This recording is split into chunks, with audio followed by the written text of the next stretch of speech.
ada 3 poin yang akan saya berikan tentang dinamika iman Yusuf, dan Bapak Ibu nanti bisa berinteraksi lewat pertanyaan jika ada, dan jika tidak ada juga tidak mengapa. Ya, mari kita mulai pemahaman Alkitab ini di dalam doa. Mari bersama-sama kita berdoa. Kami bersyukur pada malam hari ini kami boleh berhenti sejenak dari segala kesibukan kami untuk melakukan pemahaman Alkitab walaupun masih berlangsung secara online. Kiranya Engkau menolong kami agar apa yang kami dengarkan ini memperkaya wawasan dan iman kami. Berkati koneksi jaringan yang kami pakai, cuaca di sekitar kami, dan situasi hati kami terutama ya Tuhan. Berbicaralah dan berkata-katalah karena kami telah siap untuk mendengar. Di dalam nama Kristus kami berdoa. Amin. Saudara-saudara, tema kita hari ini adalah dinamika iman Yusuf. Yusuf yang dimaksudkan adalah Yusuf yang hidup di Perjanjian Lama. Saya rasa Bapak Ibu familiar dengan kisahnya. Tetapi ada beberapa hal yang menarik yang akan kita percakapkan bersama-sama. Mari kita mulai dengan yang ini, Bapak, Ibu, dan saudara sekalian. Semakin cepat zaman berkembang, semakin pula kita ini menjadi orang yang tidak sabaran. Dulu kalau saya mengirim surat kepada kekasih saya, maka surat kilat khusus itu akan sampai dari Semarang ke Bandung itu dalam jangka waktu 3-4 hari. Itu sudah kilat khusus, karena memang ya kita rasa penting kalau pos biasa nyampainya kurang lebih 1 minggu. Dan kami terbiasa dengan penantian itu. Menanti surat balasan 3-4 hari, 1 minggu itu adalah hal yang wajar. Tetapi kini semuanya berubah, bukan? Sejak kita biasa menggunakan email, maka ketika email itu dikirimkan, maka saat itu juga akan sampai kepada orang lain, dan orang lain bisa membukanya anytime di gawai atau di gadget mereka. Lalu teknologi berkembang dengan cepat. Kita kemudian bisa WA, kita kemudian bisa video call, kita bisa live seperti ini. Jadi semakin cepat teknologi bergerak, Bapak, Ibu, dan saudara sekalian, semakin manusia itu menurut saya ya, jadi makin tidak sabaran. Kita kalau sudah mendengar kata proses, maka kita itu nggak seneng. Kenapa sih mesti jadi lama? Kenapa sih nggak dicepetin aja? Kenapa sih harus melewati proses tertentu? Kenapa kok tidak segera saja? Kalau bisa cepat, ngapain dibuat lambat?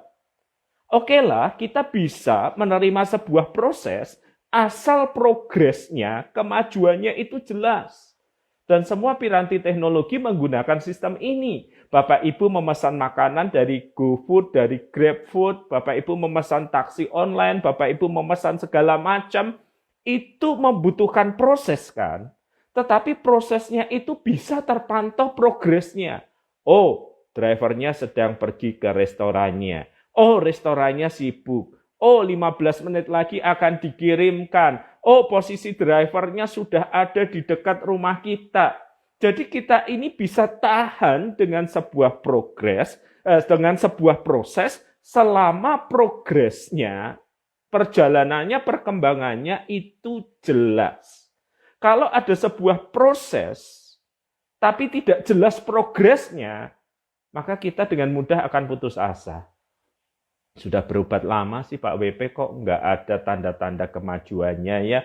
Masalah yang dialami anak saya, orang tua saya, saudara saya kok ya gitu-gitu terus, kok nggak ada progresnya ya Pak, gitu-gitu terus.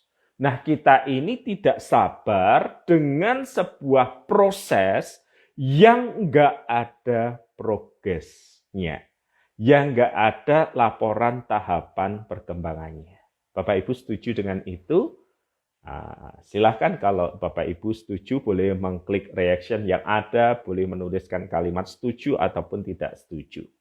Yang paling utama ini ya Bapak Ibu ya, kita ini tidak sabar dengan proses yang tidak jelas progresnya. Kita ini tidak sabar dengan sebuah proses yang tidak jelas perkembangannya. Setuju, tidak setuju, boleh tuliskan komen atau berikan reaction dari tombol HP Bapak Ibu. Nah sayangnya di dalam relasi dengan Tuhan, proses itu adalah hal yang wajar. Proses itu adalah hal yang biasa yang terjadi di dalam relasi kita dengan Tuhan. Dan di dalam relasi dengan Tuhan, bagaimana Tuhan berinteraksi dan membentuk hidup kita, maka proses adalah sesuatu yang harus dilewati. Bukankah ketika kita diselamatkan oleh Kristus, bukankah kita dibaptiskan ketika mengaku percaya, maka tidak langsung kemudian kita ke surga, bukan? Kita menjalani kehidupan di dalam dunia, entah sampai kapan, dan di dalam kehidupan yang berlangsung di dunia itu, kita diproses oleh Tuhan. Kita diproses oleh Tuhan lewat banyak peristiwa yang terjadi di dalam kehidupan kita. Nah, hari ini saya ingin kita memikirkan tentang perjalanan Yusuf. Kita tahu dia dibuang oleh saudara-saudaranya, dijual sebagai budak itu umur 17-an. Kita tahu dia menjadi salah satu penguasa di Mesir itu umur 30-an. Jadi ada 13 tahun Tuhan itu memproses kehidupannya. Dan selalu ketika tokoh Alkitab diceritakan kepada kita, kita bisa belajar dari proses yang mereka jalani bagi kehidupan kita. Poin yang pertama yang ingin saya katakan adalah Tuhan memproses kehidupan kita melalui kecerobohan menuju kebijaksanaan hidup. Tuhan memproses kehidupan kita melalui ketidaksempurnaan kita, misalnya kecerobohan, sehingga menuju pada kebijaksanaan hidup. Kisah Yusuf ini cukup kompleks karena kisah Yusuf ini juga menunjukkan tentang orang tua yang lebih mengasihi satu anak dibanding anak yang lain, sehingga anak yang lain merasa pahit dengan satu orang yang diistimewakan ini. Tetapi Yusuf juga bukannya tanpa kesalahan, bukannya tanpa kelemahan. Alkitab mencatat bahwa di dalam Kejadian 37 ayat yang ke-5, di tengah kebencian saudara-saudaranya kepada hidupnya, maka pada suatu kali bermimpilah Yusuf, lalu mimpi itu diceritakannya kepada saudara-saudaranya. Sebab itulah mereka lebih benci lagi kepadanya. Karena katanya kepada mereka, coba dengarkan mimpi yang kumimpikan ini. Tampak kita sedang berada di ladang mengikat berkas-berkas gandum, lalu bangkitlah berkasku dan tegak berdiri. Kemudian datanglah berkas-berkas kamu sekalian mengelilingi dan sujud menyembah kepadaku. Lalu saudara-saudaranya berkata kepadanya, apakah engkau ingin menjadi raja atas kami? Apakah engkau ingin berkuasa atas kami? Jadi makin bencilah mereka karena mimpinya dan karena perkataannya itu. Punya mimpi, bahkan ketika mimpi itu berasal dari Tuhan adalah satu hal. Tetapi menceritakan mimpi itu dan menyebabkan orang lain terluka, menyebabkan orang lain menjadi benci, juga adalah sebuah kelemahan, juga adalah sebuah kesalahan, juga adalah sebuah kecerobohan.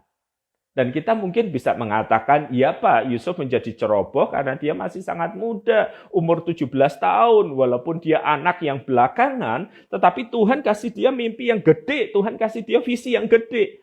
It's okay, Tuhan kasih dia mimpi yang gede, Tuhan kasih dia visi yang gede, it's okay, itu hak prerogatifnya Tuhan. Tetapi ketika mimpi yang gede ini jatuh di tangan orang yang belum matang, belum dewasa, malah diceritakan, menyebabkan saudara-saudaranya tambah benci kepada dia, maka kita tahu bahwa yang namanya Yusuf juga tidak lepas dari kesalahan dan kelemahan.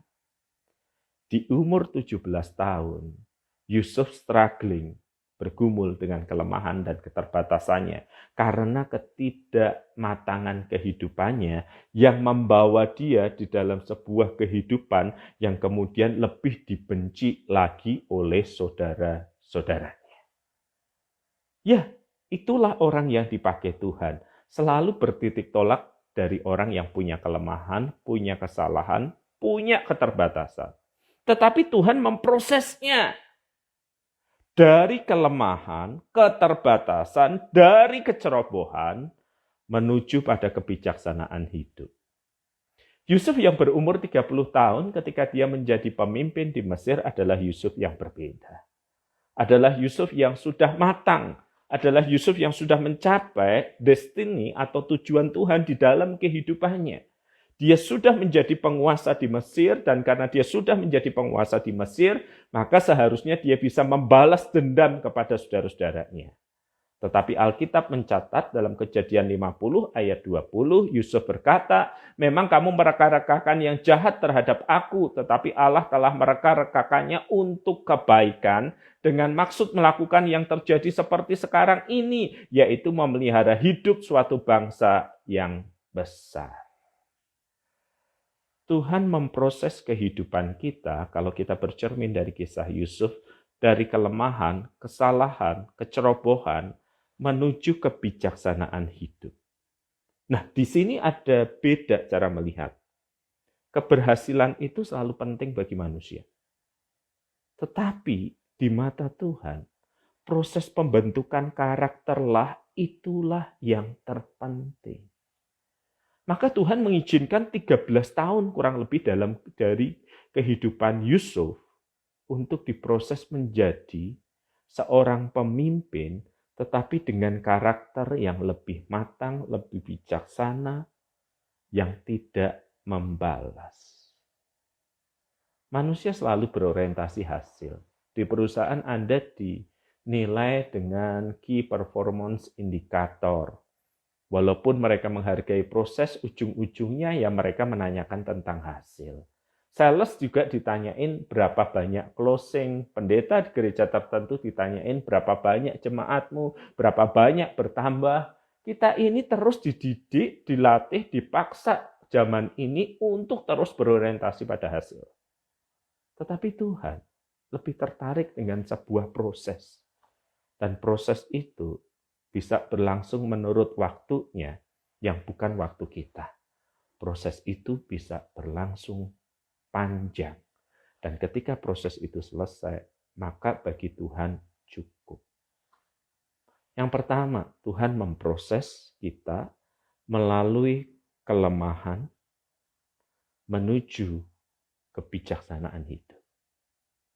Yang kedua, Tuhan memproses kehidupan kita melalui godaan menuju kemenangan iman.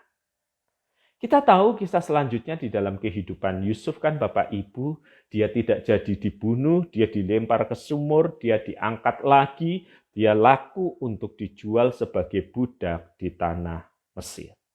Ketika dia menjadi budak, kinerjanya bagus sehingga Potifar mempercayakan segala sesuatu kepada Yusuf.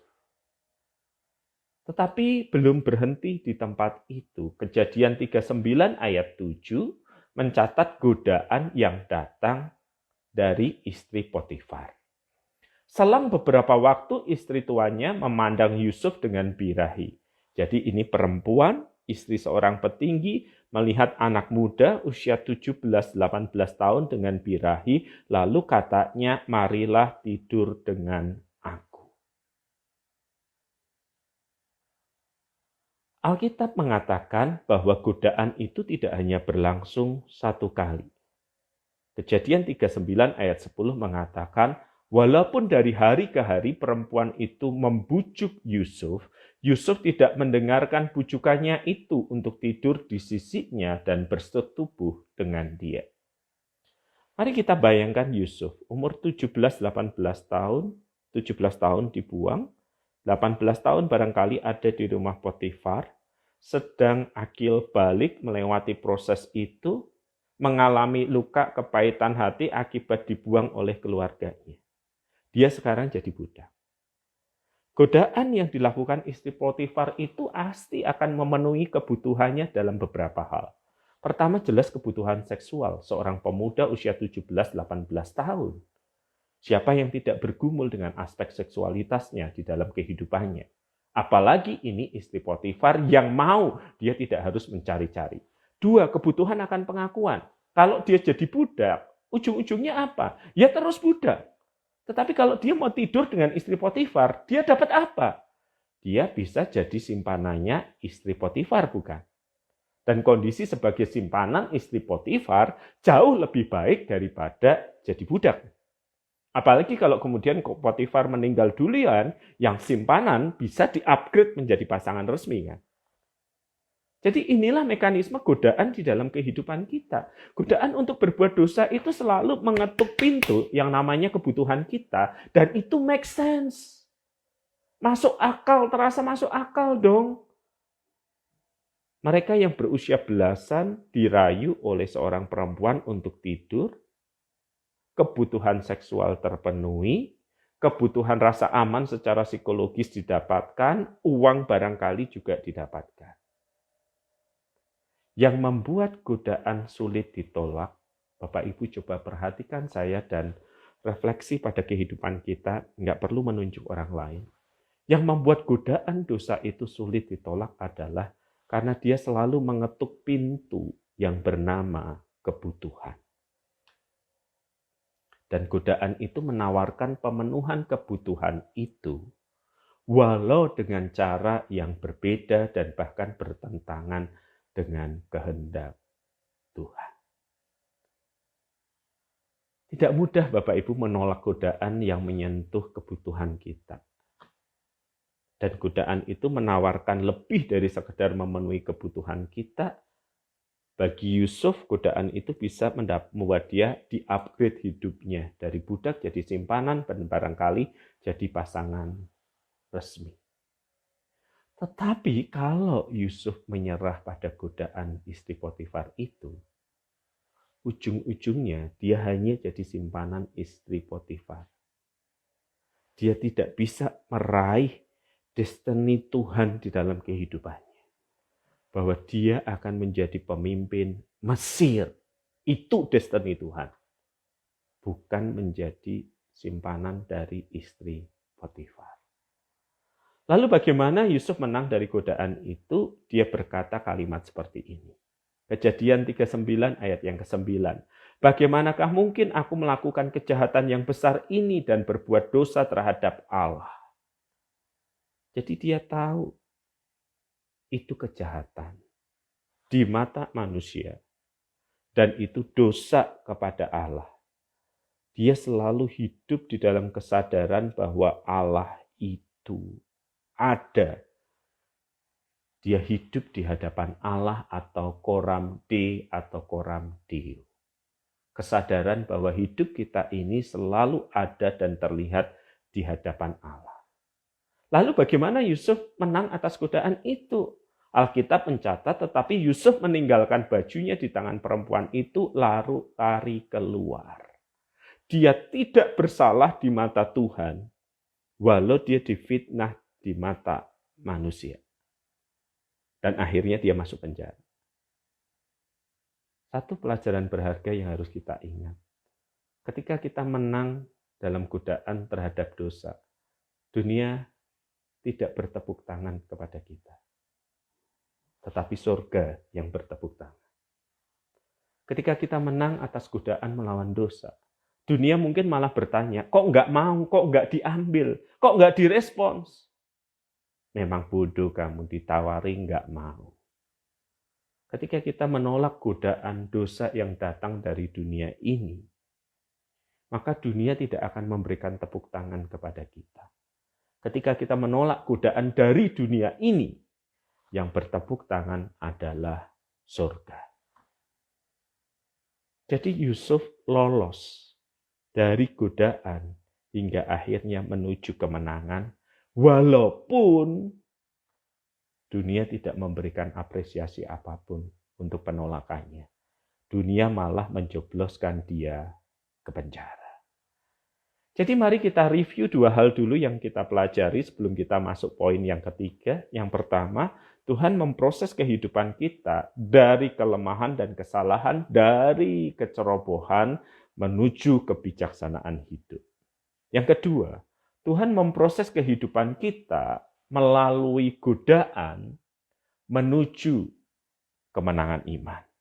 Tuhan memproses kehidupan kita dari godaan menuju kemenangan iman. Yang ketiga, Tuhan memproses kehidupan kita melalui titik paling rendah menuju penggenapan kehendak ilahi atau destiny tujuan Tuhan untuk kehidupan kita. Mari kita lihat bagaimana cara yang ada di tengah masyarakat kita ketika orang menduduki posisi yang paling tinggi ya. Kita ambil contoh misalnya Pak Jokowi gitu ya. Tidak bermaksud mengkaitkannya dengan politik, hanya perhatikan perjalanannya. Wali Kota Solo, Gubernur Jakarta, dari daerah menuju pusat, dari pusat menuju ke istana negara. Jalan manusia, karir politik manusia itu gitu ya. Di bawah dulu, naik dikit, dan kemudian sampai ke tempat tinggi. Dan saya rasa para pejabat publik juga seperti itu kan. Eselon berapa dulu, naik lagi, pangkatnya lebih tinggi. Jadi kita bisa ngira-ngira di dalam proses itu, saya on the way to the top nggak ya? Saya menuju puncak nggak ya? Kita bisa mengira-ngira dari proses itu. Kita menuju puncak atau tidak. Tetapi bandingkan hidup Yusuf. Dan ini yang kita pelajari, bahwa Tuhan memproses hidupnya, Tuhan juga memproses hidup kita dari titik terendah menuju ke penggenapan kehendak ilahi. Dia ada di rumah, dia adalah anak, kedudukannya tinggi. Tetapi Alkitab mengatakan dari anak dia menjadi budak. Budak itu rendah, tetapi masih ada yang lebih rendah. Yang lebih rendah dari budak adalah narapidana. Tetapi kita tahu apa yang terjadi kan?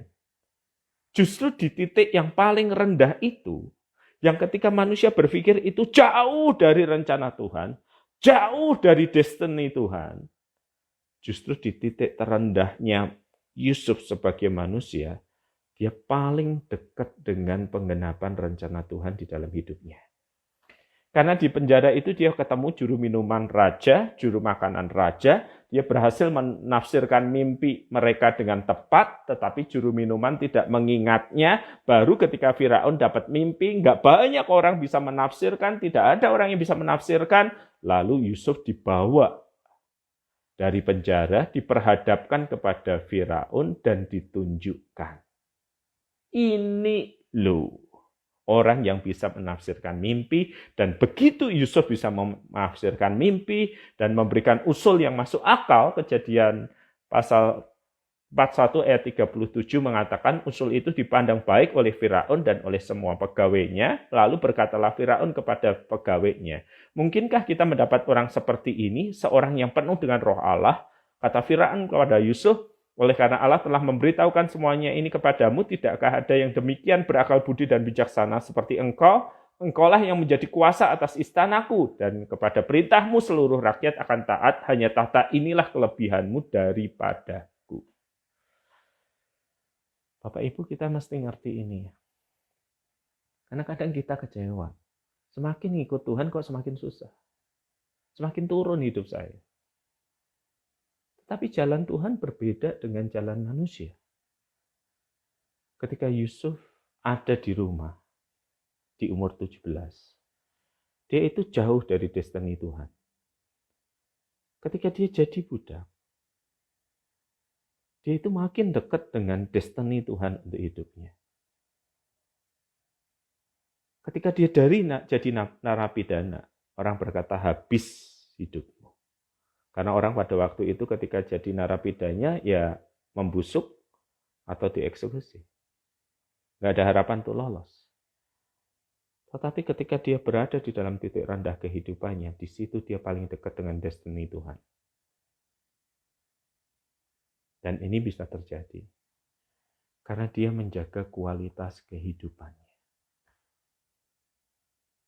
Baik ketika dalam keadaan baik maupun keadaan lebih memburuk, dia terus hidup di hadapan Tuhan. Nah, itu 3 hal yang kita pelajari Bapak Ibu. Jika Bapak Ibu ada pertanyaan silahkan. Saya akan menguraikan kembali, mengulang 3 hal yang kita pelajari. Yang paling utama dulu kerangka berpikir besarnya adalah kita nggak suka sebuah proses. Kalaupun harus menempuh proses, kita ingin ada progresnya. Dan progresnya itu mesti kelihatan. Tetapi di dalam relasi dengan Tuhan, Tuhan itu mencintai proses. Tapi manusia mementingkan hasil. Dan tidak selalu Tuhan itu mengungkap progresnya, jalan atau kehendaknya bagi kehidupan kita. Yang pertama yang kita pelajari, Tuhan itu memproses kita melalui kelemahan, kecerobohan, kesalahan, menuju kebijaksanaan hidup. Yang kedua yang kita pelajari, Tuhan itu memproses kita melalui godaan menuju kemenangan iman. Godaan selalu menyentuh pintu kebutuhan, terasa masuk akal, itu yang membuat sulit untuk ditolak. Tetapi ketika kita hidup di hadapan Allah, kita bisa menolak godaan itu. Dan ketika kita menolak godaan, jangan harapkan aplaus dari dunia. Tetapi pasti ada tepuk tangan dari surga. Dan kalau kita menyerah pada godaan, kita tidak akan pernah sampai pada destiny atau maksud Tuhan di dalam kehidupan kita. Yang ketiga, saudara-saudara, ketika Tuhan itu memproses kita melalui titik terendah menuju kehendak ilahi. Jangan putus asa kalau kita lagi ada di titik terendah kehidupan kita, karena bisa jadi kita sebenarnya makin dekat dengan rencana Tuhan ketika kita ada pada titik terendah dalam kehidupan kita. Nah, saya berakhir pada bagian ini dulu. Sudah 30 menit Bapak Ibu dan Saudara sekalian.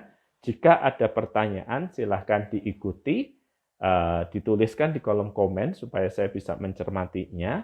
Dan Bapak Ibu juga bisa mengikuti rangkaian acara GKI Ngagel.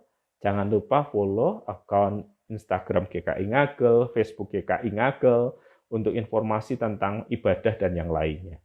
Ibadah masih berlangsung onsite dengan model pendaftaran sebelumnya. Bapak Ibu bisa mendapatkan informasi ini, dan ibadah onsite itu juga ditayangkan live lewat YouTube, dan rekamannya Bapak Ibu bisa akses kecuali bagian kalau ada perjamuan kudus. Oke, barangkali kalau ada pertanyaan silahkan. Ada 3 hal yang kita pelajari hari ini. Tuhan memproses kita melalui kesalahan, kelemahan, kecerobohan menuju kebijaksanaan hidup. Yang kedua, Tuhan memproses kita melalui godaan menuju pada kemenangan iman. Dan yang ketiga, Tuhan memproses kita melalui titik terendah menuju pada penggenapan kehendak ilahi. Jika ada pertanyaan, silahkan.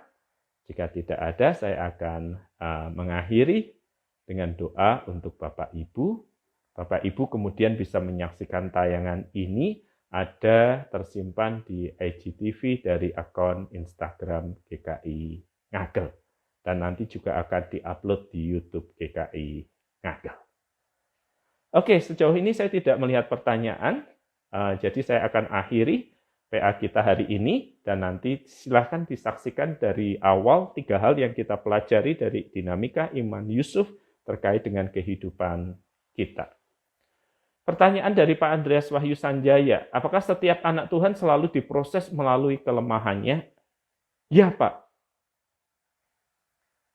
Impian kita barangkali berbeda dengan impian Tuhan. Impian kita itu mendapatkan berkat, materi, kelancaran, kesuksesan hidup, mendapatkan hasil. Tetapi impian Tuhan itu adalah kita untuk menjadi serupa dengan anaknya, Yesus Kristus. Roma 8 ayat 29 mengatakan bahwa mereka yang dipilih, mereka dipanggil, mereka ditetapkannya untuk menjadi serupa dengan anaknya.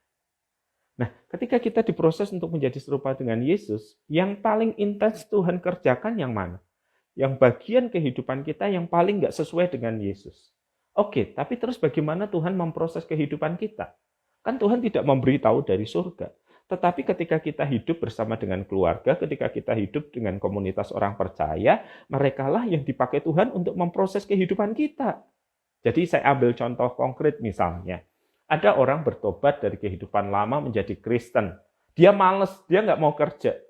Tapi dia pintar berkhotbah. Kalau dia berkhotbah luar biasa. Kalau dia stand up komedi di gereja luar biasa gitu ya. Tapi dia males, dia tidak bertanggung jawab dengan hidupnya. Saya rasa orang kemudian akan mengeluh tentang hidupnya. Khotbahnya sih bagus, tapi hidupnya kok malas ya, jadi sandungan ya. Sudah karena hidupnya malas, dia suka utang. Kalau sudah utang lupa, ditagih galak lagi. Maka lewat dari orang-orang yang memberitahu kelemahannya, kekurangannya, kesalahannya, sebenarnya Tuhan itu sedang memproses hidupnya. Bayangkan kalau dia meraih keberhasilan misalnya sebagai seorang pengkhotbah yang sangat baik, tapi dia tidak bertanggung jawab terhadap ekonomi keluarganya. Itu nanti pelayanan akan menjadi pekerjaannya. Dan kalau pelayanan sudah menjadi pekerjaannya, orientasinya akan materi. Dan ini akan mengganggu pelayanannya. Contoh yang lain misalnya adalah ketika orang bergumul dengan kemarahannya. Terus dia jadi Kristen. Kan bukan berarti dia langsung bisa menguasai dirinya tidak marah kan. Terus dia rapat pelayanan bareng, orang mengamati, idenya bagus, orangnya ramah, tapi kalau sudah marah Pak, wah semua jadi takut, jadi semua rusak pelayanannya. Maka orang mulai mengeluh, orang mau bicara sama dia, orang menegur dia. Nah, teguran komunitas harus dilihat sebagai proses pembentukan Tuhan. Nah, kita nerimanya gini nih. Kalau cuma 1-2 orang yang ngomong, kita bisa langsung membuangnya ke tempat sampah. Orang itu nggak suka sama saya. Kita bisa bersikap seperti itu. Tetapi kalau 9 dari 10 orang ngomong, kita bermasalah di titik tertentu, maka kita harus mencermati jangan-jangan ini cara Tuhan untuk membentuk kehidupan kita. Dan siapa yang bisa mengamati kita dengan cermat? Anggota keluarga kita, orang yang dekat dengan kita. Tetapi kalau sudah 9 dari 10 orang ngomong, tetapi orang itu bergeming, alias tidak bergerak, diam aja, nggak merespons, maka dia sedang menolak pembentukan Tuhan dalam hidupnya. Dan kalau orang menolak pembentukan Tuhan di dalam hidupnya, dia tidak akan sampai pada destiny atau tujuan Tuhan untuk hidupnya. Dan orang akan berkata begini, Bapak Ibu, sayang ya, dia nggak nyampe ke sana. Padahal dia ganteng. Sayang ya, dia nggak nyampe ke sana. Padahal dia pinter. Sayang ya, dia nggak sampai ke sana ya. Padahal dia punya bakat. Tuhan selalu mencintai proses.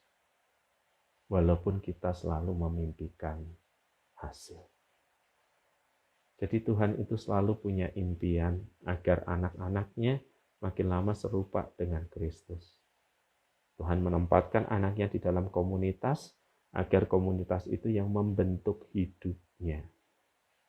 Agar dari kelemahannya makin lama makin terkikis dan karakter ilahi terlihat. Seperti Yusuf. Mulai dari kecerobohan, kecongkaan, hingga kesetiaan mengampuni. Kalau Yusuf nggak diproses Tuhan, dia tetap congkak dan sombong. Dia tidak akan pernah sampai kepada destiny Tuhan untuk kehidupan. Dia nggak sampai pada tujuan Tuhan atas hidupnya. Begitu Pak Andreas, semoga menolong kita semua untuk terus melihat kerinduan Tuhan atas hidup kita. Bagaimana kalau kita tidak diproses, kita tidak akan pernah mencapai destiny atau tujuan Tuhan untuk kehidupan kita. Dan sebagai anak-anak Tuhan, pattern kita jelas, itu adalah Yesus Kristus. Ya, walaupun kita tidak sempurna, we are making progress lah. Kita membuat perkembangan lah. Sedikit demi sedikit, tiap hari, tiap sifat. Seperti yang dikatakan sebuah lagu. Ada pertanyaan lain Bapak Ibu? Silahkan ditinggalkan. Bagi Bapak Ibu yang baru bergabung, nanti silahkan dilihat di IGTV-nya GKI Ngagel, dan nanti segera sesudah itu akan diupload di YouTube-nya GKI Ngagel. Terima kasih kembali Pak Andreas. Saya akan menunggu beberapa saat. Jika tidak ada, maka kita akan menutupnya di dalam doa ya. Dan silahkan disaksikan rekamannya di IG Live, IGTV, di YouTube GKI Ngagel. Follow akun Instagram GKI Ngagel, Facebook GKI Ngagel untuk banyak informasi dan rekaman hal-hal yang ada. Mari kita berdoa. Tuhan, tolonglah kami agar kami mengerti bahwa Tuhan mencintai sebuah proses. Dan Tuhan memproses kami melewati atau dari kelemahan menuju ke kebijaksanaan kehidupan. Tuhan memproses kehidupan kami dari titik terendah kami hingga pada destiny atau tujuan Tuhan. Tuhan memproses kami melalui godaan untuk membawa kami pada kemenangan iman. Tolonglah kami, bersamalah dengan kami, apapun pergumulan kami. Dan ingatkan kami, jika kami tidak diproses, tidak bersedia diproses Tuhan lewat orang-orang di sekitar kami, maka kami tidak akan sampai pada destiny atau tujuan Tuhan atas kehidupan kami. Di dalam nama Kristus kami berdoa. Amin. Baik Bapak Ibu, saya akhiri dan saya segera upload di IGTV dan kemudian segera dipindahkan di YouTube. Selamat malam, Tuhan memberkati.